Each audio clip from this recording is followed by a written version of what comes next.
قدم، منحهم، انقذهم، فرحهم، شيل شيل شيل شيل شيل البطولة، شيل البطولة، شيل الذهب، شيل الغالية، شيل. على طريقة الليو ميسي.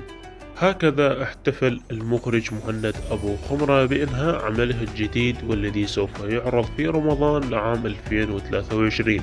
قصة وطن تبدأ عندما يحصل انفجار سيارة مفخخة قرب محل ورد، راح ضحيتها العديد من الأبرياء من ضمنهم زوجته أمل، فقرر أن ينتقم من المتسببين بهذا الانفجار الذي كان من ورائه هو جحيم، وهو رجل أعمال كبير والذي يزرع الخوف والقتل والفوضى بالعراق، وينفذ أجندة دولة خارجة لتدمير الشعب العراقي.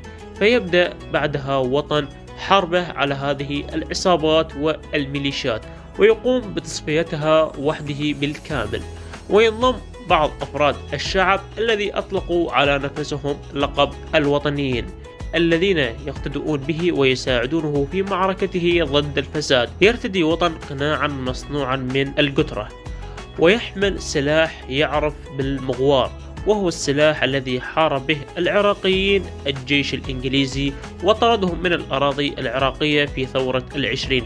هذه التفاصيل طبعا حدثت بالجزء الأول من مسلسل وطن.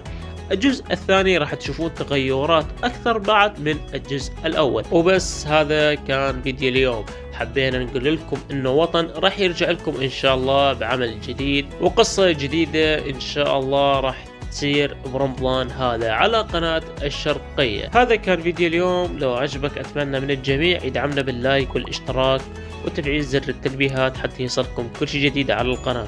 أشوفكم إن شاء الله فيديو جديد آخر على القناة إن شاء الله. هاي الأيام راح نستمر معاكم بالتغطية الحصرية والأعمال والمسلسلات الرمضانية.